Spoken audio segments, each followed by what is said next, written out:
Shri Vidyanikethan university బౌన్సర్లు దౌర్జన్యానికి పాల్పడ్డారు. Media సిబ్బందిపై రాడ్లు కర్రలతో మోహన్ బాబు సెక్యూరిటీ దాడి చేసినట్లుగా ఆరోపణలు వస్తున్నాయి. బౌన్సర్లు తమపై దాడి చేశారని ఇద్దరు మీడియా ప్రతినిధులు ఆరోపిస్తున్నారు. 30 మంది బౌన్సర్లు మద్యం మత్తులో రాళ్లు కర్రలతో దాడి చేశారని చెప్తున్నారు. గాయపడిన జర్నలిస్టులు చంద్రగిరి ప్రభుత్వ హాస్పిటల్లో ప్రాథమిక చికిత్స తీసుకున్నారు.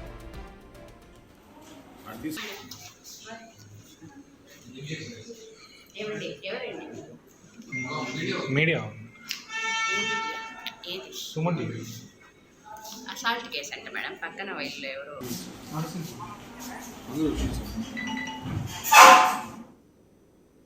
ఇది అంశానికి సంబంధించి మరిన్ని అప్డేట్స్ అందించడానికి మా ప్రతినిధి దామోదర్ అందుబాటులో ఉన్నారు. దామోదర్, చూస్తున్నాము మంచు మోహన్ బాబు స్కూల్ ఏదైతే ఉందో దానికి సంబంధించిన బౌన్సర్లు మీడియా ప్రతినిధులపై దాడి చేసినట్లుగా చెప్తున్నారు. ఏంటి, ఎవరిపై దాడి చేశారు, ఏం జరిగింది అసలు?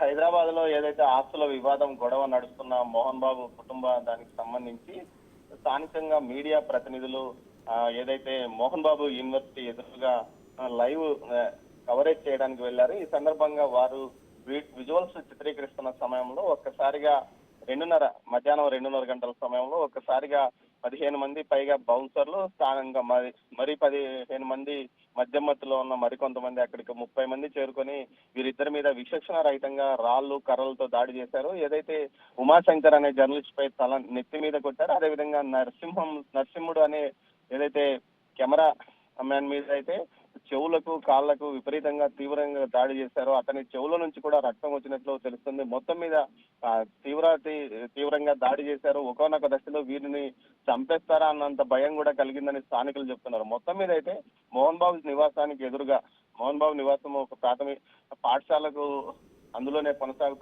ఉంటాడు. ఆ నేపథ్యంలో అక్కడికి నుంచి విజువల్స్ తీయడానికి వెళ్తే అభ్యంతరం చెప్పారు. దీంతో రోడ్డుకి ఇటువైపుగా ఏదైతే అటువైపు షాప్స్, హాస్టల్స్, పీజీ హాస్టల్స్ ఉంటాయి, అక్కడికి వెళ్ళి ఆయన ఏదైతే మీడియా ప్రతినిధులు అక్కడి నుంచి కవరేజ్ చేస్తుంటే అక్కడికి వచ్చి కూడా వారి మీద దాడి చేశారు. ఈ సందర్భంగా భరించలేని అనరాని మాటలు, వినడానికి కూడా అసహ్యంగా కలిగించే విధంగా బూతులు కూడా మాట్లాడారని తెలిస్తే మొత్తం మీద ఈ దాడిలో గాయపడ్డ వీరిద్దరిని చంద్రగిరి ప్రభుత్వ ఆసుపత్రిలో చికిత్సకై స్థానికులు తరలించారో అక్కడ ప్రాథమిక చికిత్స చేసి పోలీస్ ఏదైతే ఎమ్మెల్సీ కూడా నమోదైంది. తర్వాత వారు చంద్రగిరి పోలీస్ స్టేషన్ లో మోహన్ బాబు యొక్క విద్యా సంస్థలో, అదేవిధంగా వారికి ఎవరైతే దాడికి పాల్పడ్డారో వారి గురించి పూర్తి స్థాయిలో ఫిర్యాదు చేశారు. ఈ నేపథ్యంలో ఏదైతే గతంలో నుంచి మోహన్ బాబుకు వ్యక్తిగత